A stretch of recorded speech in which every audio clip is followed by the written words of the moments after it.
Good morning and welcome back to Altenstein. Now it's very early, it's 20 to 7 in the morning. We didn't get to bed till very late last night, guys. The corn wasn't ready to harvest until 10 past 11 last night. So we kept the lads waiting around. With hindsight, I probably shouldn't have bothered reseeding it last night and just seeded it today to get it properly into sync with some of the rest of the fields. But having kept the guys around all night, waiting, it seemed only fair to let them get on with it, get it all done, rather than just send people home and say, I'm sorry, you wait here all night, but off you go. Don't need you, actually.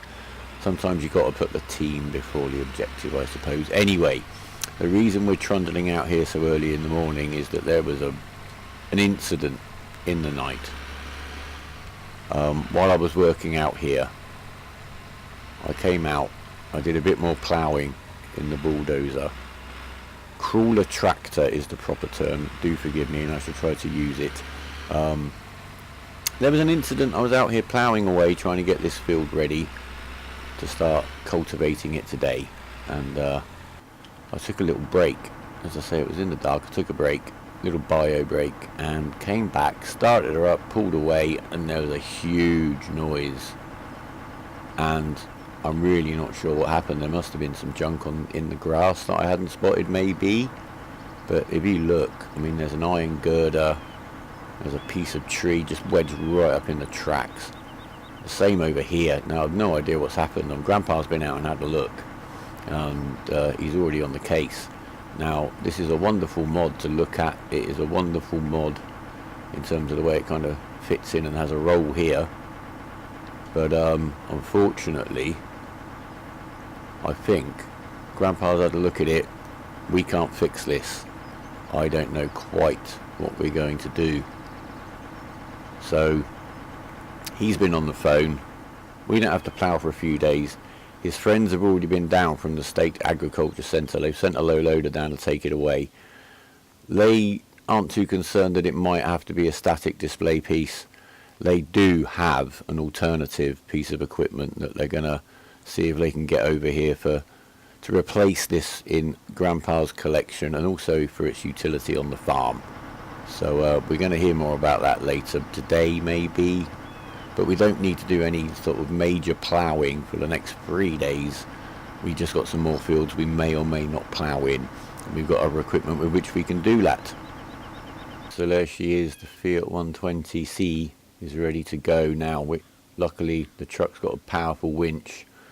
In dragging it up onto the low loader, it's kind of dislodged the steel girder a bit and the tree, but no, it's just ripped the suspension out even more.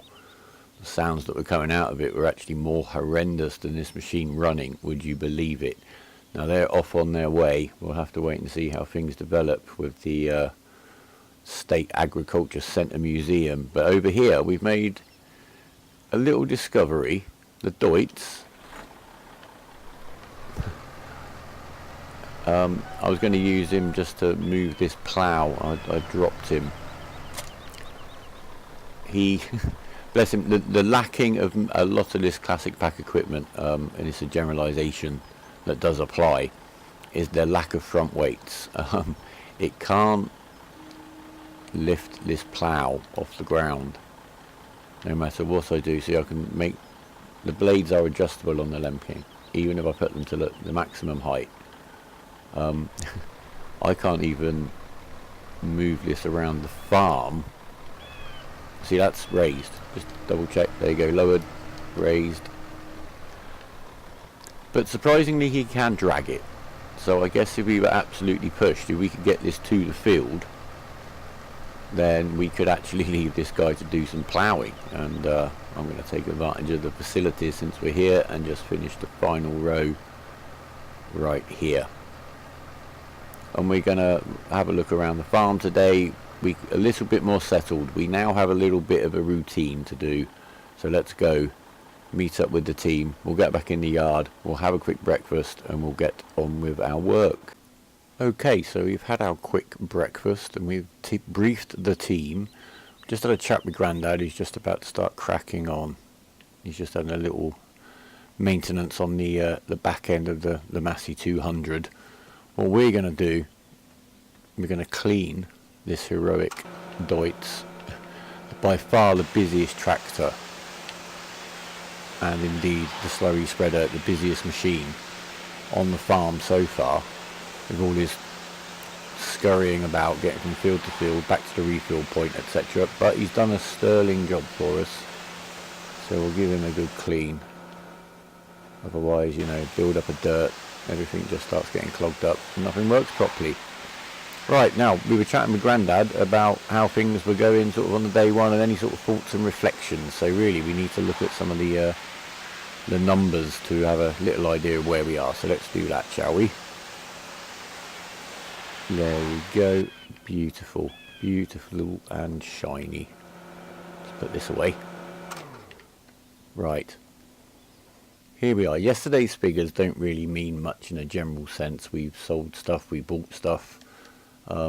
Yeah, so it's a setup day, so a lot of the expenses and even the incomes are not really realistic. We'll see at the end of today where we are in terms of a daily kind of profit. But what is still quite interesting is the running costs for the vehicles, $949. Be a little bit more for a whole day, but reasonably low. Leasing costs, they're mainly the 1 day payments for setting up the lease. In terms of hourly rate, that hopefully isn't going to cost us much day on day, because we're going to remember not to leave anything that's leased hitched any longer than we need to. Annual upkeep, that's kind of unavoidable. The ones that are really kind of interesting and perhaps a little bit daunting are, excuse me, down here. Wage payment, $10,750. Other, now other I have identified, that's the cost of the slurry from the fill point. So $5,646 worth of slurry in a day, that's quite a big expense. So they're the big two. Wage payments we're not too worried about. Most of our hired help is actually students from the State Agricultural College. We're more than happy to have them down here, let them learn on the old-fashioned kind of simple machinery. It's quite a good way to learn something, and then they can graduate onto the stuff that does a lot more for you, having learned on the basic stuff, so they know actually what's going on and not leaving it all to the machine or the computer. A little bit like cars. I made sure my son learned to drive in a car with no ABS and none of that lane control or any of that gadgetry. He can do that himself. If he gets a car later on that has that, then he'll actually appreciate it perhaps. Anyway, enough of my tittle tattle. So one of the things that we did discuss with Grandpa, and as you'll see, the money has come in very swiftly through the PayPal for the Fiat 120C. The museum are going to keep it. They're happy to maybe fix it, maybe leave it as a static display. There's not many of them left. You can probably tell why by how noisy it was. In general, I've actually turned down the vehicle volume 10% for this episode, or certainly from this point onwards. I think it'll be a little bit less obtrusive. I do want you to get a sense of how these mods sound, because some of them are quite wonderful, but we do need to get the balance there. So Grandpa is already keen to spend some of this money, so we're going to do that now. So he already has actually. One of the things that he suggested for us to reduce the use of slurry is to get ourselves a harrow to use on the grass fields, which will act as a fertilizer stage. That'll save us a little bit. And yeah, we'll look at other solutions as we go along, but for now we need to pop to the shop and pick up 1 or 2 new items that Grandpa has found through his network. Right, so here we are, we're just arriving at the shop. We shall bring the Deutz to a halt, turn off the engine. Right, what do we got? Right, here is the Grassland harrow. I shall show you in the shop. It's in the weeder section. It's by Dervelsdorf. There's an umlaut, so it's an sound, I believe, if I remember my school German correctly. It only costs $1,500. It can be changed colour-wise for a nice blue or a nice red to match your tractor. We're going to stick with the green. That looks Deutzy to me, and it's him who's probably going to be doing most of that work, so why not? So that's the first piece, and as I say, that's going to replace the slurry run on the grass fields, at least for one run. We'll see how we go. Very simple machine. All they really do, I've seen one of these working, they just really drag along on the surface of the ground. Don't need to go too deep. Drag out the moss, drag out the bits and pieces, the weed, just aerate the soil a little bit, help the grass to be on top. Right, and here we have a Pottinger windrow, which may save us a little bit of time. Grandpa likes it, and for completeness, it kind of completes his baling and mowing set. This is from the Farming Classics pack. It's a nice little piece of equipment. It has a 3 meter width, which should put 2 rows into one, which kind of makes it worth doing. I have seen windrows so small that they're actually a waste of time. Only costs $2,000, has no mods available at all, as with the rest of the Farming Classics pack, and we shall get him working quite soon because we have a mowing team ready to go. It's 8 o'clock now. Let's get on with the day. This Deutz is going to pick up the harrow and we'll take it up to a field and get it going. Also see, I think, an aerial map that apart from the tour at the beginning we haven't really looked at. Just this side over here, got a field over here, Richard Wright's field, got a field over here which is quite handy, right by the sell point, quite close to the farm. But of course on this map everything is quite handy and quite close to the sell point and quite close to the farm.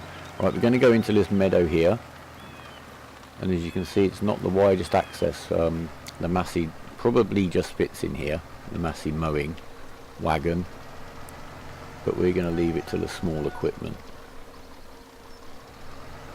So the field boundaries in these fields are a little bit tetchy. Let's see how we get on. You don't own this field. I clearly do, but I'm too close to the boundary, so let's just cut inside until we lose the alert. Come on, it's the actual piece of equipment that is registering as well. Look, I've got to go right over here. That's not very good. That's quite a big chunk of our field we can't work really. Certainly not with this piece of equipment. Come on, there we are. I'm going to sneak towards the fence.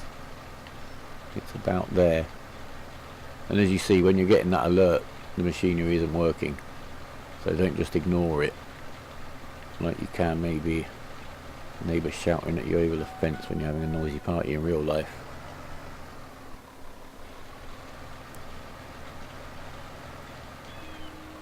And a worker won't do this. If you want workers to work these fields, you do need to plough them out and replant them. So that may be something we do over the course of the next few days. It's a nice little mod. The credit is down in the description for the author of it. Thank you very much. Another nice small piece of equipment for us to use.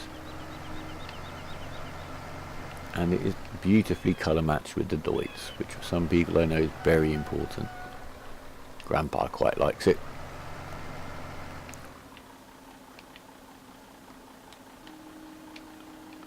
We go.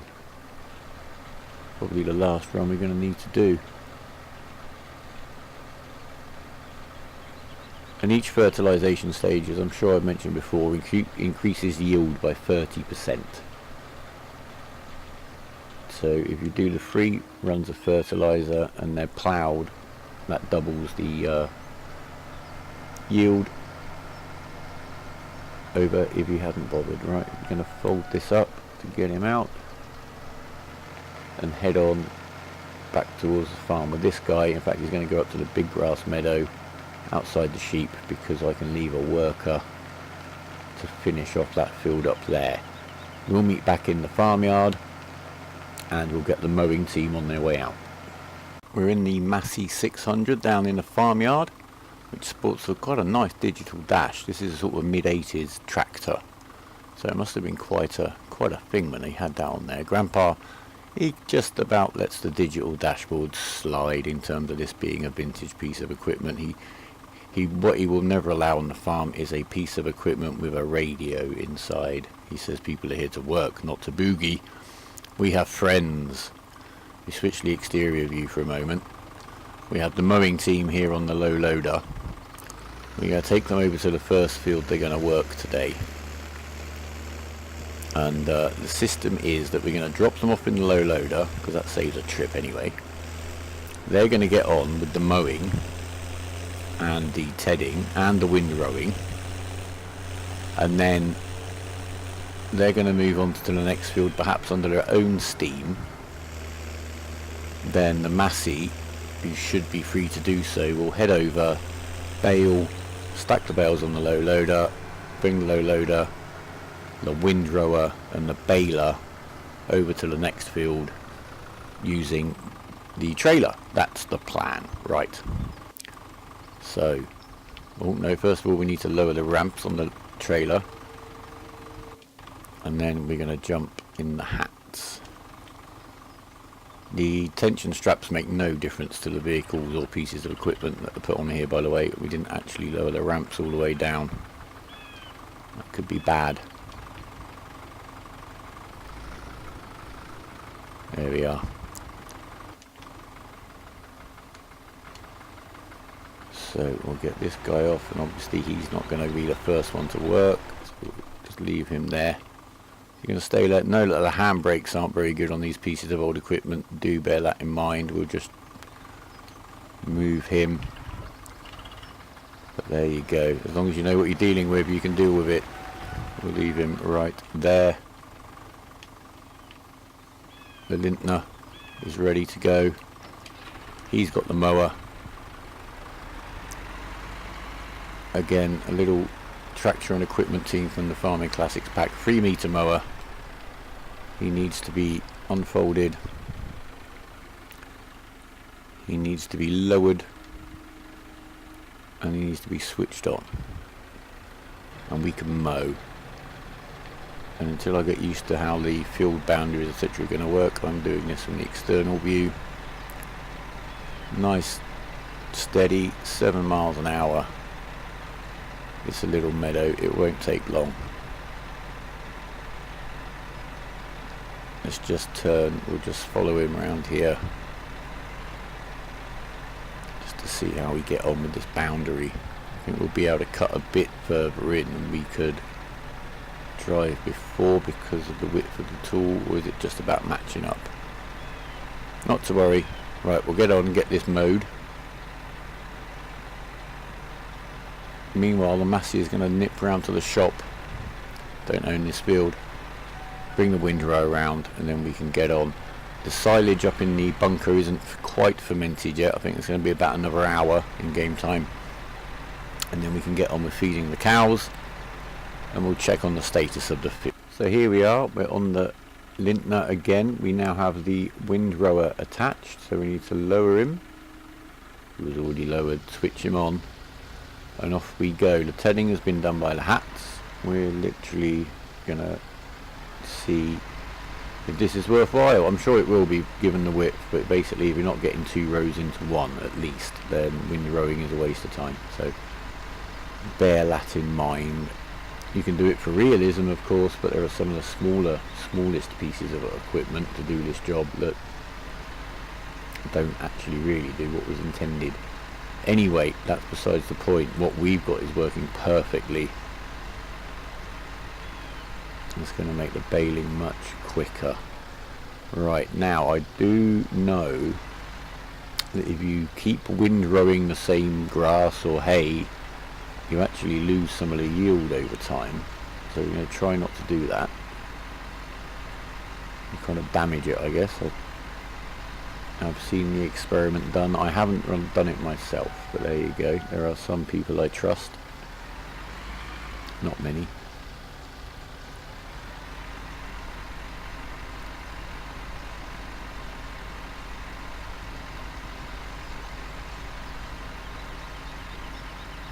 We'll turn him off there, raise him up. And that field is ready for baling, or is it? Let's have a look at the animal situation and then we'll see where we take things from there. Right, we baled the field that you saw us mow because we'd already tethered it into hay, and we got 1 bale and about 2,500, about 6,500 hay out of that little meadow.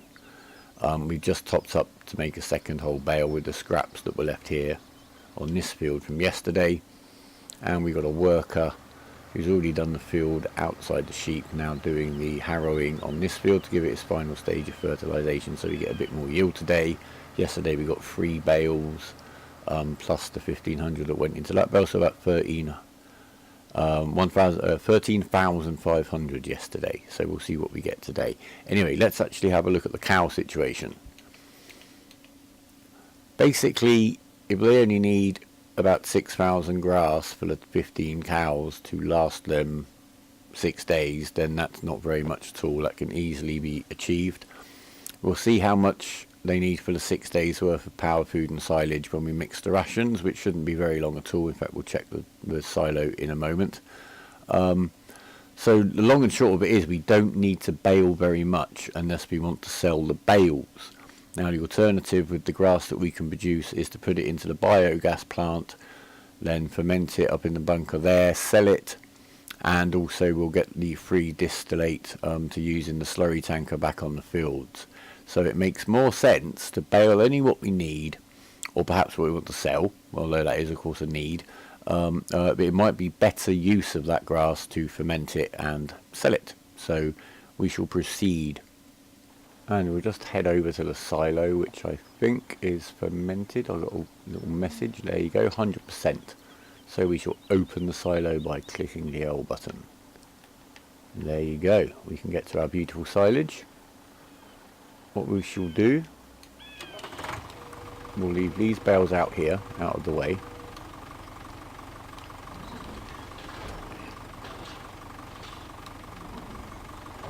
We'll just leave the baler right here for now. What I've done with the Brantner, you may have seen it before if you follow the channel at all in our other playthroughs, is our little 2x2 stacking system. So we're going to take the tension straps off here and here. So hopefully we can get those two end bales off in one go and pop them in the mixing wagon. Now the mixing wagon we shall bring out.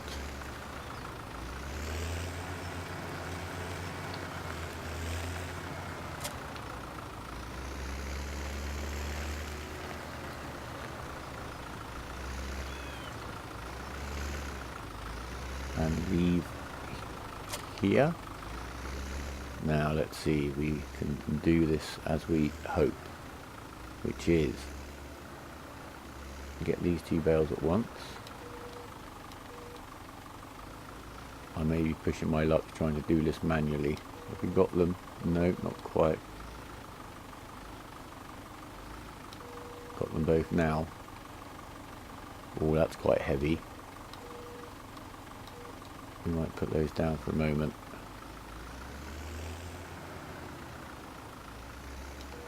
We're going to put this plough back on and use it as a back weight. Since it's here, it's handy.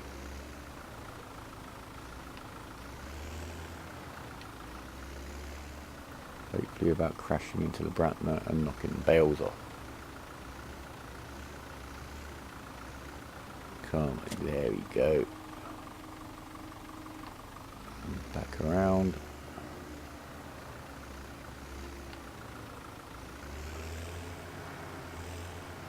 Straight onto the bales,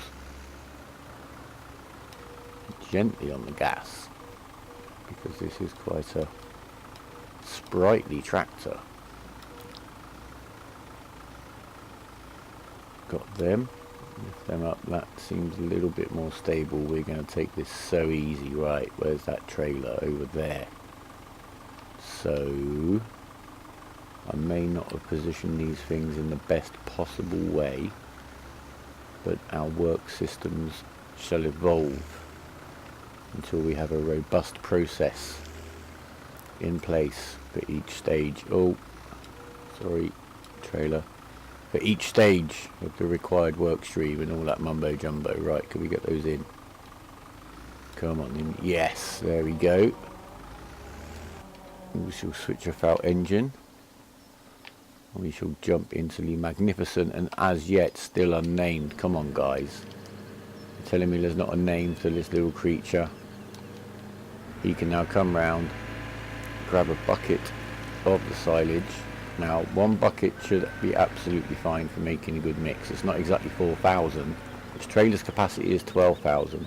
I actually prefer it to the larger one, the 16,000, simply because if you're working bales, it's just one bale of each. This is going to be 1,000 short on the silage from one bucket, but I think in terms of a mix we should be good. So let's get this in.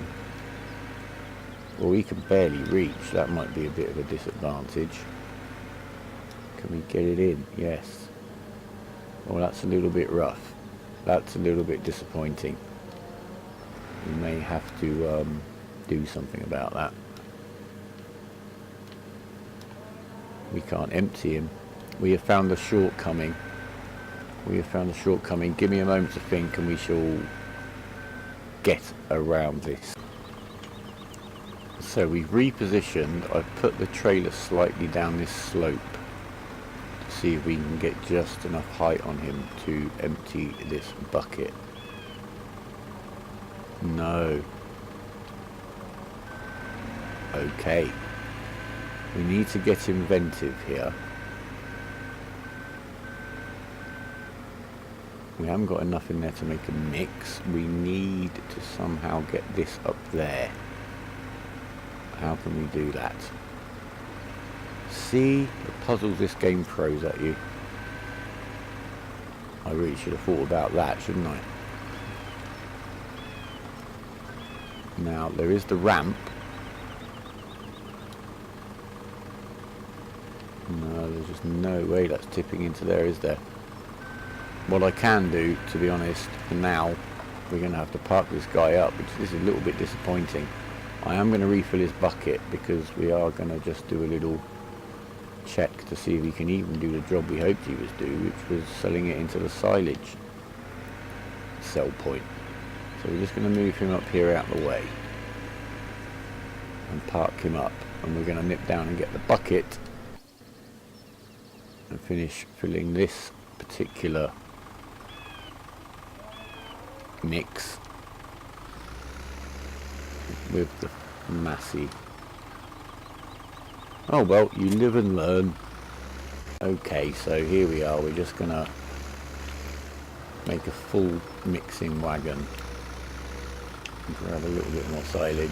Ooh, a little bit bumpy in there. I've noticed actually, while I think to mention it, I've got the ground effect mod on. And that definitely does, because I've tried it. It has a little bit of effect, especially on some of the lighter vehicles, two-wheel drive tractors especially, in reducing their capabilities. I think the ground effect mod, to be honest with you, might make things a little bit more realistic, but it's just something to bear in mind. Right, there we go. We should now have... We're going to put this plough down gently. It has a little rock to it, and if you nudge it, sometimes quite happily just fall over. Right, we'll put the bucket down here because that's going to be in the way when we go down to the farm yard and deal with the cows.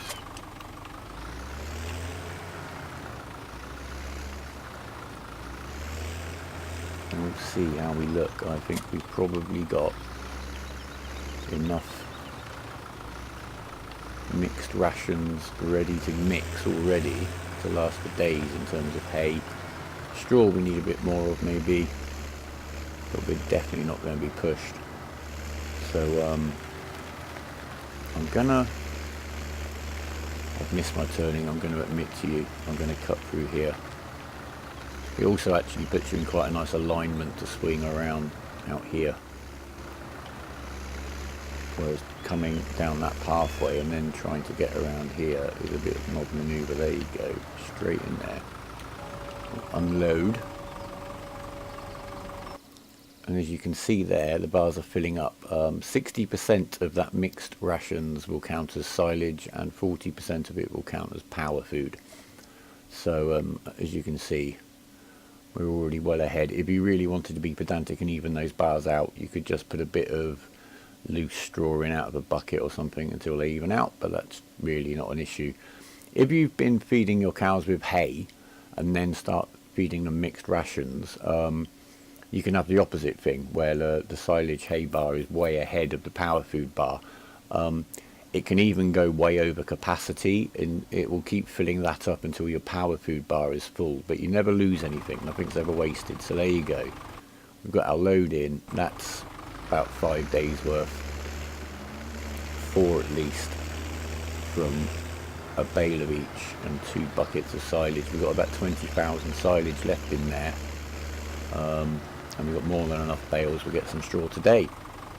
Right, next task. Park up here, engine off. See, I am remembering the fields still aren't ready to harvest. So what are we going to do with ourselves? It's quite a good way of playing, I think, sometimes, just letting yourself have the time to do little jobs around the place, and then get on with the harvest. It's entirely up to you. As we've seen, there are also many tasks we can do as we're harvesting. So we'll get some eggs. We forgot all about the chickens.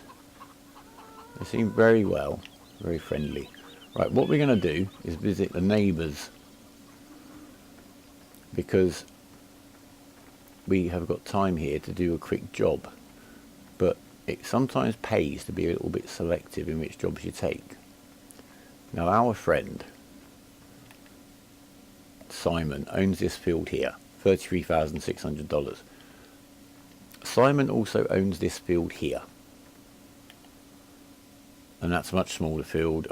We could already afford to buy it if we wanted to. Now, something to bear in mind, you get a 6% reduction on a farmer's purchase prices for each job you've done for him.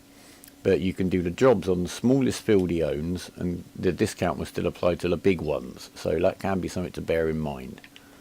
Over here is Peter Wood's field, 12,546, and you know what, we could actually afford to buy that right now. We're not going to. Maybe later in the day when we started selling some harvest. We certainly need to start making progress with our mission, but for now, if you'll give us a job, we're going to do a quick job. We're going to harvest that for him. I shall do this off camera. Now, when you take jobs, it will offer you the machinery completely based on the mods that you've got installed. Sometimes you get quite strange mixes.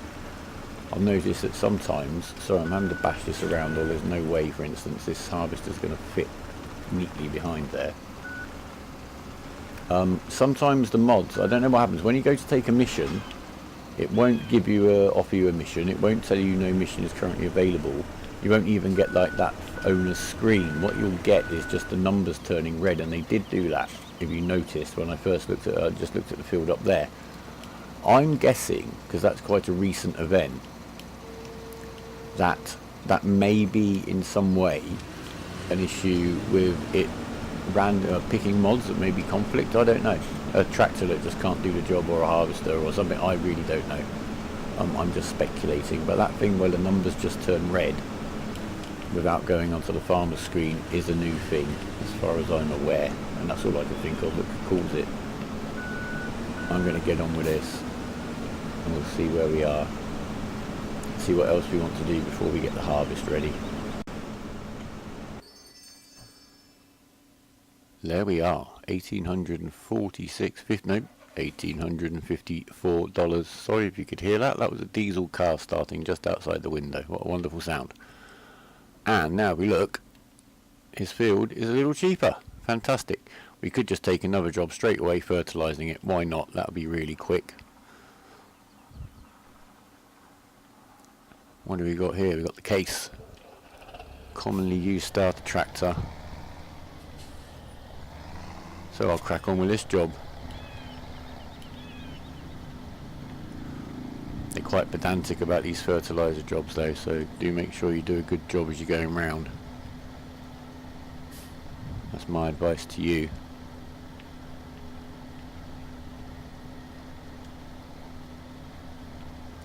Come out a little bit more than that.